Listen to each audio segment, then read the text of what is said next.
नमस्कार दोस्तों, मेरे प्रोग्राम उनकी कहानी मेरी ज़ुबानी में आपका स्वागत है। आज की कहानी गुल्ली डंडा में कहानी का नायक बचपन की यादें संजो कर रखता है। उसके बचपन की सबसे मीठी यादें गुल्ली डंडा खेल से जुड़ी हुई हैं। 20 साल के बाद उसी स्थान पर पहुंचने के बाद गुल्ली डंडा खेल से जुड़ी फिर वही मधुर स्मृतियां जाग उठती हैं। चलिए देखते हैं कहानी का नायक किस तरह अपनी भावनाओं को व्यक्त करता है। चलिए कहानी शुरू करते हैं।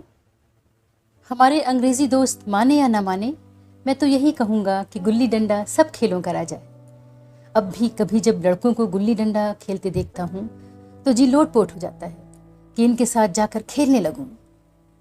न लॉन की ज़रूरत, न कोर्ट की, न नेट की, न थापी की। मज़े से किसी पेड़ की एक टहनी काट ली, गुल्ली बना ली और 2 आदमी भी आ गए तो खेल शुरू हो गया। विलायती खेलों में सबसे बड़ा ऐब यह है कि उनके सामान बड़े महंगे होते हैं। जब तक कम से कम 1 सैकड़ा न खर्च कीजिए, खिलाड़ियों में शुमार नहीं हो सकते। यह गुल्ली डंडा है कि बिना हर फिटकरी के रंग चोखा देता है। पर हम अंग्रेजी चीज़ों के पीछे ऐसे दीवाने हो गए हैं कि अपनी सभी चीज़ों से अरुचि हो गई। हमारे स्कूलों में हर एक लड़के से 3-4 रुपए सालाना केवल खेलने की फीस ली जाती है। किसी को यह नहीं सूझता कि भारतीय खेल खिलाएं जो बिना किसी दाम कौड़ी के खेले जाते हैं। अंग्रेजी खेल उनके लिए हैं जिनके पास धन है। गरीब लड़कों के सिर पर यह व्यसन क्यों मढ़ते हो? ठीक है, गुल्ली डंडा से आंख फूटने का भय रहता है, तो क्या क्रिकेट से सिर फूट जाने का नहीं रहता? तिल्ली फट जाने, टांग टूट जाने का भय नहीं रहता? अगर हमारे माथे में गुल्ली का दाग आज तक बना हुआ है तो हमारे कई दोस्त ऐसे भी हैं जो थापी को बैसाखी में बदल बैठे। खैर, यह अपनी अपनी रुचि है। मुझे गुल्ली ही सब खेलों में अच्छी लगती है और बचपन की मीठी स्मृतियां में गुल्ली ही सबसे मीठी है। वह प्रातःकाल घर से निकल जाना, वह पेड़ की टहनी पर चढ़ना, टहनियां काटना और गुल्ली डंडे बनाना, वह उत्साह, वह लगन, वह खिलाड़ियों के जमघटे, वह पदना और पदाना, वह लड़ाई झगड़े, वह सरल स्वभाव जिसमें छूत अछूत, अमीर गरीब का बिल्कुल भेद न रहता था, जिसमें अमीराना चोचलों की, प्रदर्शन की, अभिमान की गुंजाइश ही न थी। यह उसी वक्त भूलेगा जब सब घर वाले बिगड़ रहे हैं। पिताजी चौकी पर बैठे वेग से रोटियों पर अपना क्रोध उतार रहे हैं। अम्मा की दौड़ केवल द्वार तक है, लेकिन उनकी विचारधारा में मेरा अंधकार में भविष्य टूटी हुई नैया की तरह डगमगा रहा है और मैं हूं कि पदाने में व्यस्त हूं। न नहाने की सुधि है, न खाने की।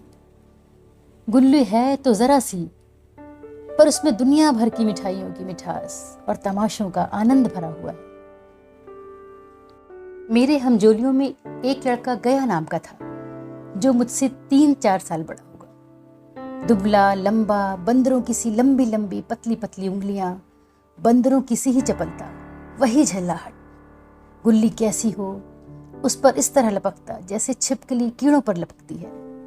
मालूम नहीं उसके माँ बाप थे या नहीं, कहाँ रहता था, क्या खाता था, पर था हमारे गुल्ली क्लब का चैंपियन। जिसकी तरफ वह आ जाए उसकी जीत निश्चित थी। हम सब उसे दूर से आते देख उसका दौड़ कर स्वागत करते थे और उसे अपना गुहिया बना लेते थे। एक दिन हम और गया 2 ही खेल रहे थे। वह पदा रहा था, मैं पद रहा था। मगर बहुत विचित्र बात है कि पदाने में हम दिन भर मस्त रह सकते हैं, पदना 1 मिनट भी अखरता है। मैंने गला छुड़ाने के लिए सब चालें चली जो ऐसे अवसर पर शास्त्र विहित ना होने पर क्षम्य हैं, लेकिन गया अपना दांव लिए बगैर मेरा पिंड न छोड़ता था। अनुनय विनय का कोई असर ना होता। मैं घर की ओर भागा। गया ने मुझे दौड़कर पकड़ लिया और डंडा तान कर बोला, मेरा दांव देकर जाओ। पदाया तो बड़े बहादुर बनके, पदने की बेर क्यों भागे जाते हो? तुम दिन भर पदाओ और मैं दिन भर पदता रहूं। हाँ, तुम्हें दिन भर पदना पड़ेगा। न खाने जाऊं, न पीने जाऊं। हाँ, मेरा दांव दिए बिना कहीं नहीं जा सकते। मैं तुम्हारा गुलाम हूं? हाँ, मेरे गुलाम हो। मैं घर जाता हूं, देखूं मेरा क्या कर लेते हो। घर कैसे जाओगे? कोई दिल लगी है? दांव दिया है, दांव लेंगे। अच्छा, कल मैंने जो तुम्हें अमरूद खिलाया था वो लौटा दो। वह तो पेट में चला गया। निकालो पेट से। तुमने क्यों खाया मेरा अमरूद? अमरूद तुमने दिया तब मैंने खाया, तुमसे मांगने ना गया था। जब तक मेरा अमरूद ना दोगे मैं दांव ना दूंगा। मैं समझता था न्याय मेरी ओर है। आखिर मैंने किसी स्वार्थ से ही उसे अमरूद खिलाया होगा। कौन निस्वार्थ किसी के साथ सलूक करता है? भिक्षा तक तो लोग स्वार्थ के लिए ही देते हैं। जब गया ने अमरूद खाया तो फिर उसे मुझसे दांव लेने का क्या अधिकार है? रिश्वत देकर लोग खून पचा जाते हैं। यह तो मेरा अमरूद यूं ही हजम कर जाएगा। अमरूद पैसे के 5 वाले थे जो गया के बाप को भी नसीब न होंगे। यह सरासर अन्याय था। गया ने मुझे अपनी ओर खींचते हुए कहा, मेरा दांव देकर जाओ, अमरूद समरूद मैं नहीं जानता। मुझे न्याय का बल था पर अन्याय पर डटा हुआ था।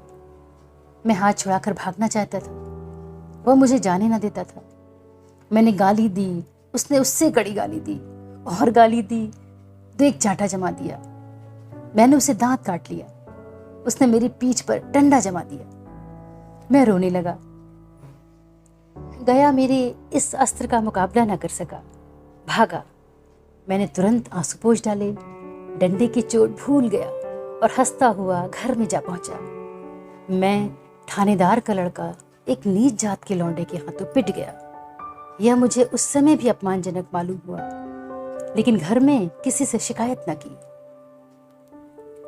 उन्हीं दिनों पिताजी का तबादला वहां से हो गया।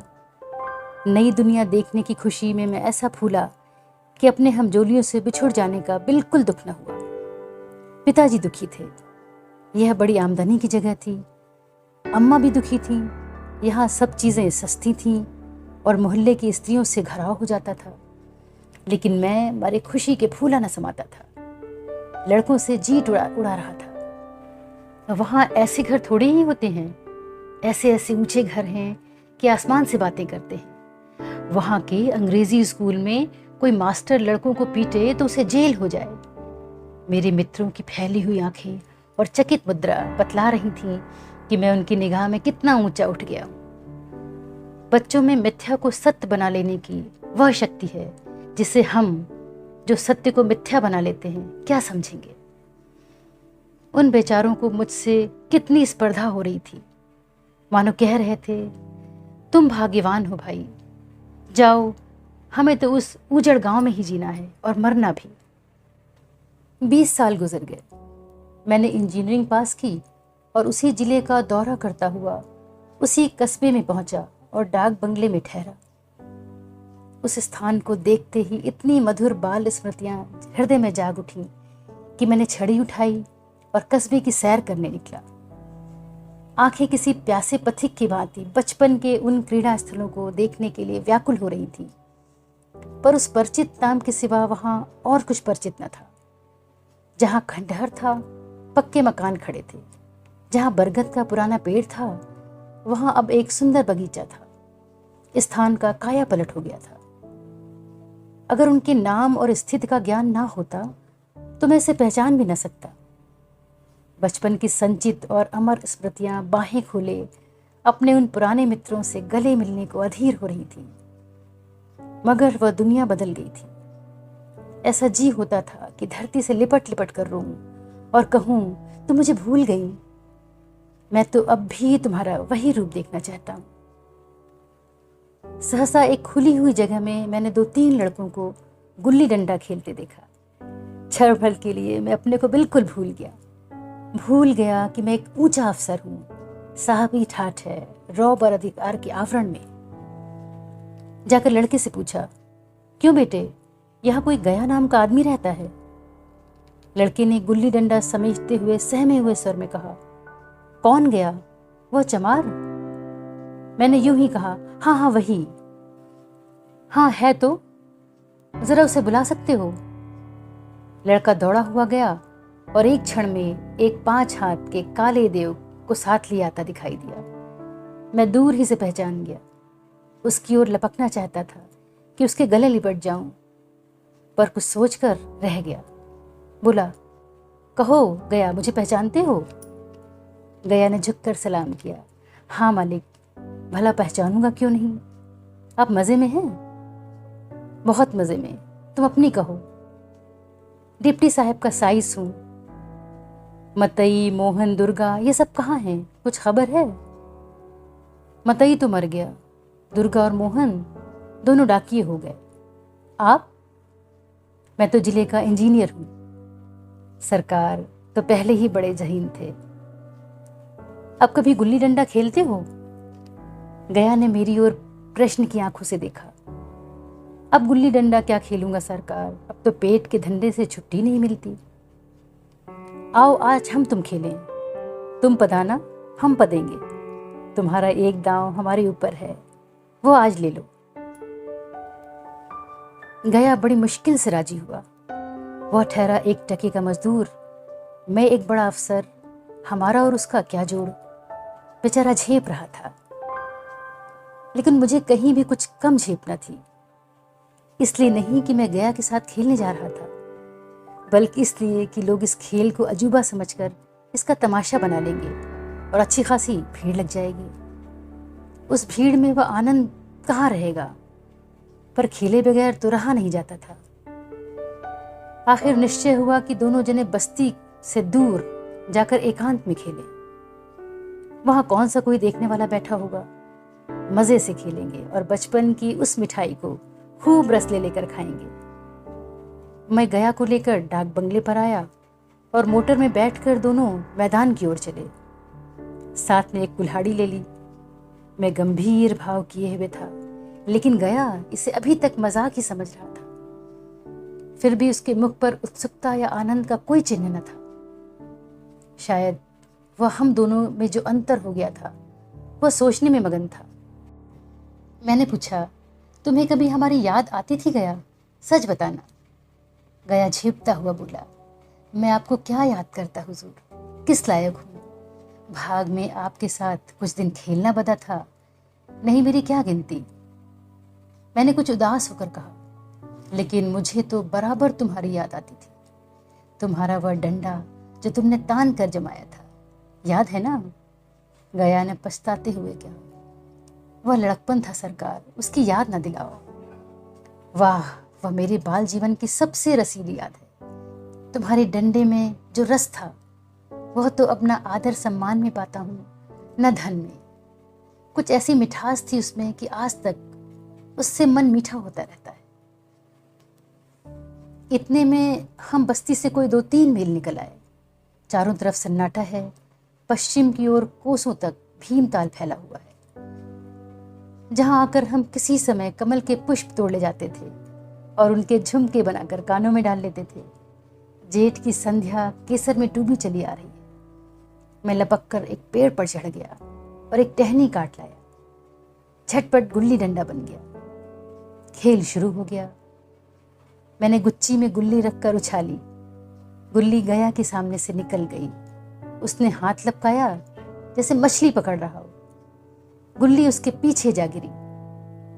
यह वही गया है जिसके हाथों में गुल्ली जैसे आप ही आप फिट हो जाती थी। वह दाहिने बाएं कहीं हो, गुल्ली उसकी हथेलियों में ही पहुंचती थी, जैसे गुल्लियों पर वशीकरण कर देता हो। नई गुल्ली, पुरानी गुल्ली, छोटी गुल्ली, बड़ी गुल्ली, नोकदार गुल्ली, सपाट गुल्ली, सभी उसे मिल जाती थी, जैसे उसके हाथों में कोई चुंबक हो जो गुल्लियों को खींच लेता हो। लेकिन आज गुल्ली को उससे प्रेम नहीं रहा। फिर तो मैंने पदाना शुरू किया। मैं तरह तरह से धांधलियां कर रहा था। अभ्यास की कसर बेईमानी से पूरी कर रहा था। हुच जाने पर भी डंडा खेले जा रहा था। हालांकि शास्त्र के अनुसार गया की बारी आनी चाहिए थी। गुल्ली पर जब ओछी चोट पड़ती है तो वह दूर जाकर गिर पड़ती है, तो मैं झपट कर उसे उठा लेता और फिर दोबारा डांट लगाता। गया ये सब बेकायदियां देख रहा था, पर कुछ न बोलता था, जैसे उसे वह सब कायदे कानून भूल गए। उसका निशाना कितना अचूक था। गुल्ली उसके हाथ से निकलकर टन से डंडे में आकर लगती थी। उसके हाथ से छूटकर उसका काम था डंडे से टकरा जाना। लेकिन आज वह गुल्ली डंडे में लगती ही नहीं।